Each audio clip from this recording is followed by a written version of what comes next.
வாழைத்தண்டு கூட்டு செய்முறை.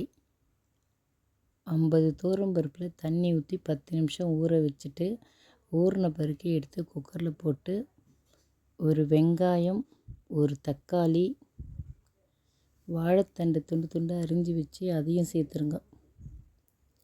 1/2 ஸ்பூன் மஞ்சாத்தூள், கொஞ்சம் உப்பு, மிளகாய்த்தூள் 2 ஸ்பூன். 2 விசில் வந்தவுடனே கொஞ்சம் போல் தண்ணி ஊற்றி 2 விசில் வந்தோடனே இறக்கிடணும். ஒரு கடாய் வச்சு கொஞ்சம் எண்ணெய் ஊற்றி கொஞ்சம் கடுகு போட்டு, பூண்டு நெசுக்கி போட்டு வதங்கின பிறகு கறிவேப்பிலை போடணும். போட்டு கூட்டில் எடுத்து அதை ஊற்றிட்டு ஒரு கிளறிடணும். இறக்கிட்டு கொஞ்சம் போல் கொத்தமல்லி போட்டு வச்சிடணும்.